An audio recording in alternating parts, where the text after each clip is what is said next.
New Hampshire has weathered the economic downturn better than most other states. Unemployment here is just 5.2%. That's thanks in large part to a technology boom in the southern part of the state. But in the north, it's a very different story.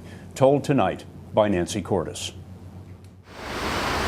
Nestled between the White Mountains and the Canadian border is Berlin, New Hampshire, known as the city that trees built.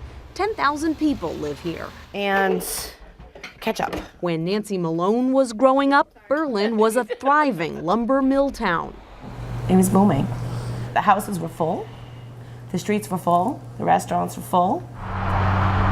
But in the past 10 years, it's become cheaper to make paper overseas, and unemployment here spiked over 10%. We're struggling. We're struggling with premiums, we're struggling with house payments, we're struggling with jobs, we're struggling.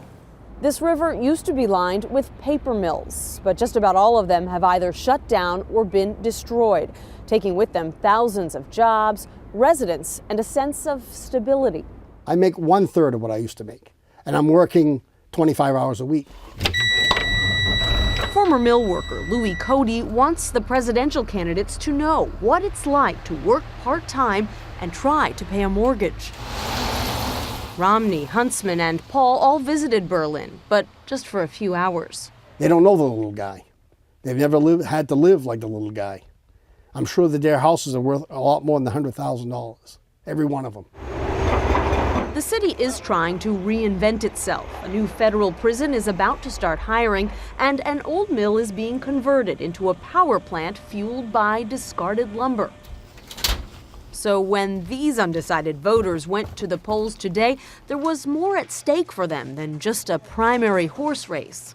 When you look at this presidential election, do you have any hope that maybe somebody will enter office who's going to make a difference in your life?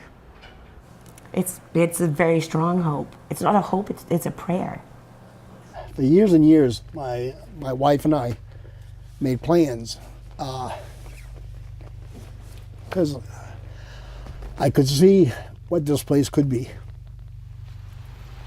They just hope the candidates have the same vision. Nancy Cordes, CBS News, Berlin, New Hampshire.